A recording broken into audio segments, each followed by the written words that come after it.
Students, स्वागत है आप सबका हमारे इस यूट्यूब चैनल में। आज की अपनी इस वीडियो में हम अंग्रेजी के प्रश्न पत्र को हल करेंगे। जो देखिए इसका कोड 316 EG है। जैसा कि आप सबको पता ही होगा कि जो है 24 जिलों में अंग्रेजी की परीक्षा को निरस्त कर दिया गया था। तो फिर ये प्रश्न पत्र हमारे सामने आज प्रस्तुत है। ये उन 24 जिलों का प्रश्न पत्र नहीं है, तो आप इसे देखकर अंदाज़ा लगा सकते हैं कि किस प्रकार का प्रश्न इंग्लिश के क्वेश्चन पेपर में आया हुआ था। तो चलिए बिना देर किए सभी प्रश्न को हल करने का प्रयास करते हैं। तो चलिए पहले निर्देश को पढ़ते हैं। तो देखिए, this question paper is divided into 4 section A, B, C and D। प्रश्न पत्र 4 सेक्शन में बटा हुआ है। तो चलिए शुरू के पहले सेक्शन को सॉल्व करते हैं। तो पहला सेक्शन रीडिंग सेक्शन है। तो इसमें एक लॉन्ग स्टैंजा था और इस पर आधारित आपसे 5 क्वेश्चन पूछा गया था और पाँचों क्वेश्चन 3-3 नंबर का था। तो ये लॉन्ग स्टैंजा को सॉल्व करने पर आपको 15 नंबर मिल जाएंगे।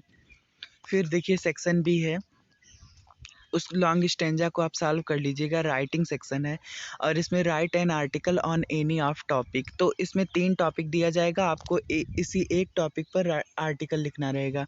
तो पहला टॉपिक था टेररिज्म का, दूसरा था how to preserve our cultural heritage और तीसरा था how to live a long healthy life. तो इन तीनों में से किसी एक टॉपिक पर आपको 100 and 150 वर्ड्स में आर्टिकल लिखना था।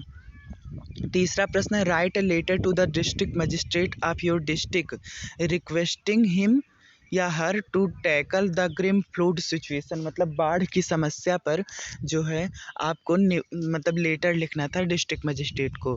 फिर या तो आप ये वाला भी कर सकते हैं, write a letter to your younger brother sister telling him her the uses and abuses of the cell phone. मतलब मोबाइल फ़ोन के उपयोग और दुरुपयोग पर आपको अपने भाई बहन को पत्र लिखना था। और यहाँ देखिए दिया गया do not right your actual name and address. आपको प्रश्न पत्र में कहीं भी एक्चुअल नेम और एड्रेस नहीं लिखना है। सेक्शन सी ग्रामर का था। तो इसमें देखिए choose the correct option to answer the following question. तो that which can not be corrected is called, right answer है इनकॉरेजिबल।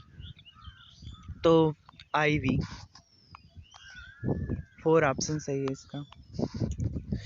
और फिर दूसरा है क्या, to phrase a bone of contention means, इसका हिंदी में अर्थ होता है झगड़े की जड़। तो देखिए यहाँ पर दिख रहा है रीज़न ऑफ क्वेरल, तो राइट आंसर हो जाएगा reason of quarrel. Synonyms of the Ben is, तो कर्ज अभिशाप इसका सिनोनिम्स है। और फिर है क्या, ऑलवेज स्पीक अ ट्रुथ। इसमें देखिए आपको बताना था कि कौन सा वर्ड एरर है, तो इसका ऑप्शन नंबर 3 करेक्ट है, ए। और फिर the antonyms of ancient is, तो एंशिएंट का अर्थ प्राचीन होता है, तो इसका एंटोनिम्स क्या हो जाएगा, मॉडर्न, आधुनिक। फिर यहाँ देखिए फिर 5वां प्रश्न स्टार्ट है, change any one of the following into indirect speech. इसमें से किसी एक को आपको इनडायरेक्ट में बदलना था। तो देखिए पहला है, he said to me I shall help you. तो अफर्मेटिव, सेड टू टोल्ड में चला जाएगा। He told me, comma inverted comma को हटाएंगे, दैट का प्रयोग करेंगे, ही टोल्ड मी दैट। फिर आई फर्स्ट पर्सन सब्जेक्ट के हिसाब से, ही टोल्ड मी दैट ही। उसके बाद ही के साथ विल लगता है, तो यहाँ पर इनडायरेक्ट में वुड हो जाएगा, he would help you. Second person object me him हो जाएगा, तो इसका हो जाएगा he told me that he would help him. और फिर दूसरा है, he said to me please help me. तो ये देखिए रिक्वेस्टेड में सेड टू बदल जाएगा, तो ही रिक्वेस्टेड मी। उसके बाद इसमें कंजक्शन टू का प्रयोग करेंगे, he requested me to, please हट जाएगा, हेल्प हिम। और फिर बी है, combine any one of the following as directed. चाहे आप ये करें फर्स्ट वाला चाहे सेकंड, तो मैं दोनों बता दे रहा हूँ। He is very fat he can not run, simple में तो he is very fat so he can not run. और फिर दूसरा है, she is rich she is not happy. तो इसमें बट लग जाएगा, she is rich but she is not happy. C वाला है, change any one of the following as directed. तो पहला है, they will close all the shops, future है, तो हो जाएगा पैसिव में इसका, all the shops will be closed bye them. दूसरा है पावर्टी इज़ रियली अ कर्ज, इसको एक्सक्लेमेटरी सेंटेंस में बदलना है, दोनों में से किसी एक को आपको करना है। डी है correct any one of the following sentences, इसमें किसी एक को आपको करेक्ट करना है।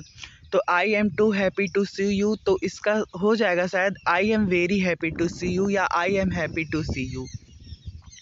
अब फिर ई वाला है use any one of the following pairs of words in your own sentence to make the difference in their meaning clear. तो देखिए करियर और कैरियर, तो आप लोगों को कैरियर का अर्थ होता है वाह के पता ही है, और करियर मतलब करियर होता है, और दूसरा है और तो एक ओ आर ई जो है इसका अर्थ होता है अयस्क, और ओ ए आर इसका अर्थ होता है चंपू जिससे नाव चलाई जाती है। तो आप इसे ऑन सेंटेंस में कर लीजिएगा। फिर छठवां प्रश्न है, छठवें प्रश्न में ट्रांसलेट पूछा गया था, दो व्यक्ति साथ साथ यात्रा करें, इस ट्रांसलेट को आप कर लीजिएगा हिंदी में, इसको इंग्लिश में, हिंदी में दिया है इंग्लिश में करना है। फिर अब देखिए सेक्शन डी लिटरेचर स्टार्ट होता है, तो इसमें जो है 4 4 8 दो क्वेश्चन है, मतलब 4 क्वेश्चन है, 2 करना है, शॉर्ट आंसर है, एक क्वेश्चन पर आपको 4 नंबर मिलेगा। तो है what did mister Hamill say about the language and its importance, mister Hamill ने लैंग्वेज और उसकी महत्ता के बारे में क्या बताया था। तो पहला ही लेसन है the last lesson, mister Hamill ने बताया था कि लैंग्वेज मतलब फ्रेंच लैंग्वेज जो बहुत लॉजिकल है, मतलब पूरी दुनिया की सबसे खूबसूरत भाषा है, और उन्होंने ये भी बताया था कि यदि हम जो है गुलाम हैं तो हमारी लैंग्वेज जो है हमारे जेल की चाबी के समान रहती है। तो आप इसे फर्स्ट लेसन में जाकर देख लीजिएगा, वहाँ आपको आंसर मिल जाएगा। Who was the red trap seller, how did he make them, वह जो है इसमें देखिए द रेड ट्रैप चूहेदानी का विक्रेता जो चौथे चैप्टर में है, वहाँ पर आप देख लीजिएगा, इसका राइट आंसर आपको मिल जाएगा। तो पूछा गया who was the red trap seller, तो उसका नाम वॉन स्टेल था, और वह इसको रेड ट्रैप को कैसे बनाता था, तो फैक्ट्रियों से लाए गए कच्चे माल से इसे बनाता था। और फिर बी है, इसको आप देख लीजिएगा जाकर अपने प्रोज में, मिल जाएगा आपको इसका answer. What was the meaning of garbage for children, what did they find in, उन बच्चों के लिए जो है उस गार्बेज उस कचरे का क्या अर्थ था। तो कचरे का अर्थ था एक wrapped thing in wrapped of wonder, जो चमत्कार भरी चीज़ें थी, उनका गार्बेज का मीनिंग उन बच्चों के लिए था, और वे उसमें कभी कभी 10 100 और कभी कभी सिल्वर की कॉइन्स इसी तरीके से कुछ सिक्के पा जाते थे उस कचरे में। फिर दूसरा, अगर आपको ऊपर वाला नहीं समझ में आ रहा तो आप ये कर सकते हैं, what did Douglas do inside through water save his life, Douglas ने पानी के अंदर अपने बचाव के लिए क्या प्रयत्न किया। फिर देखिए ये शॉर्ट था, और फिर 8वें प्रश्न में आपसे लॉन्ग पूछा जाएगा, how did Gandhi ji reach Champaran and what did he do there. और फिर है describe Douglas struggle at the pool, what did he do to save his life. फिर क्वेश्चन नंबर 9 है read the following extract carefully and answer the question that follow. तो इसमें देखिए aunt Jennifer's tiger prance across a screen, तो इसको आपको पढ़ लेना है और चारों क्वेश्चन का जवाब देना है। फिर एक सेंट्रल आइडिया आया था, a things of beauty, keeping quiet, my mother at 66, तीनों में से कोई एक आपको करना था। अब देखिए answer the following question in about 40 words. Who was Hana, how did she meet Sadao, ये देखिए सदाओ और हाना वाले चैप्टर से लिया गया है, एनिमी से। तो who was Hana, Hana was Sadao's wife, how did she meet Sadao, वह सदाओ से कैसे मिली थी, तो प्रोफेसर के घर पर मिली थी। और फिर who was the tiger king and how was he named सो।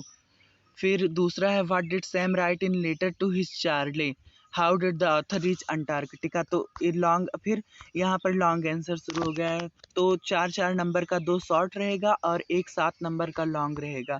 तो इस तरीके से हमने इंग्लिश के प्रश्न पत्र को हल किया। आपका इतनी समय तक हमारे साथ जुड़े रहने के लिए बहुत बहुत धन्यवाद। आप आगे के अपडेट के लिए हमारे चैनल को सब्सक्राइब कर सकते हैं।